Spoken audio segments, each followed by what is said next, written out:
And welcome back to Aging Well. I'm your host, Nathan Lamb from Somerville-Cambridge Elder Services. With me today is Erica Farrell, Director of our Age Information Center. Hello again. Hi. So we were talking about the Aging Information Center in the first segment, and I was hoping we could circle back and talk a little bit more about why people call, some of the specific issues and challenges that people come to you guys with, because you're this great free community resource. I'm just sort of curious on what the most common topics you hear from people. Yeah, sure. So I do think I mentioned this, but calling about in-home help is one of the really big call topics that we get.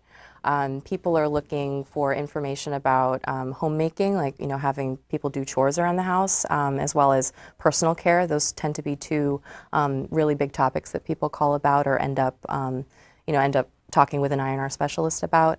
Other topics include health insurance. I also talked about Mass Health, but Medicare.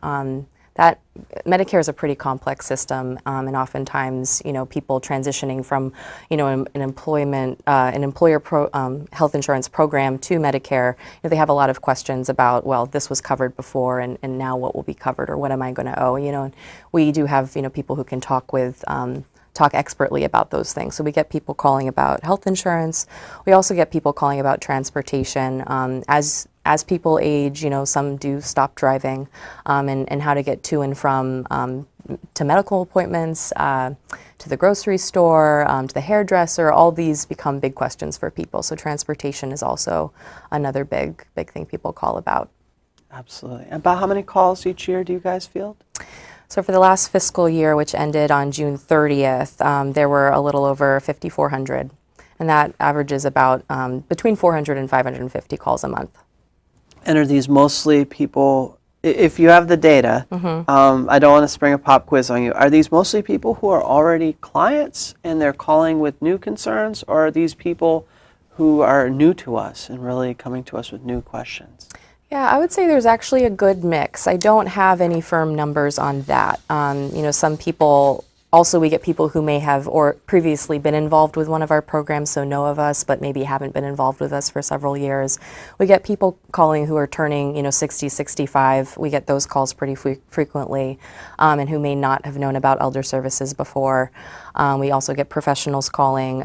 It's a good mix, but I wouldn't want to give you any firm numbers that I don't have. Absolutely. So we've definitely talked about the information and referral services.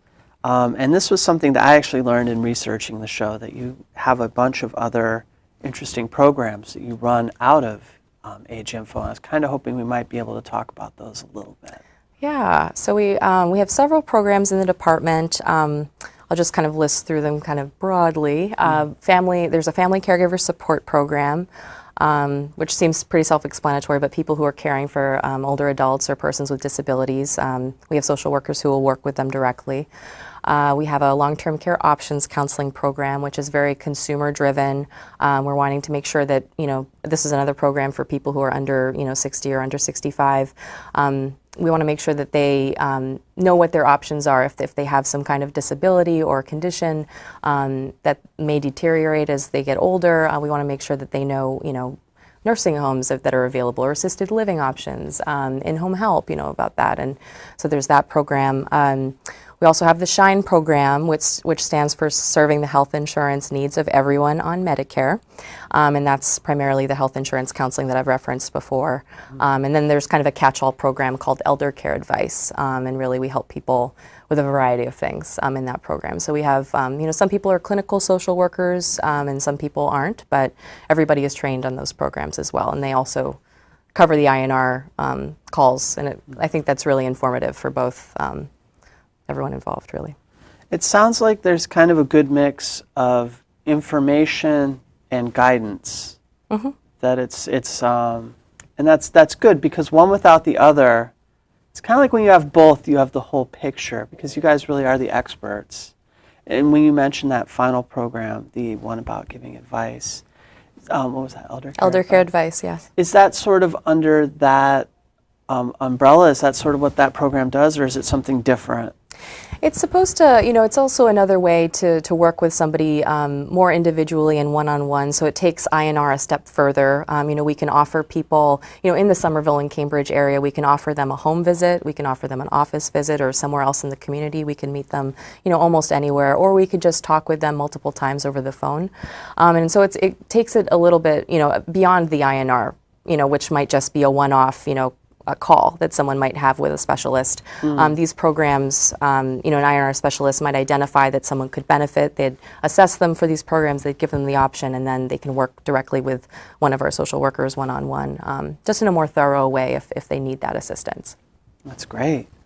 And the service area and duration and setting. So most of these are for Somerville and Cambridge. Yeah, there'd be few exceptions. Someone, either the caregiver or our care recipient, would have to be in the Somerville and Cambridge area for that program, but otherwise it's the Somerville-Cambridge area that we serve.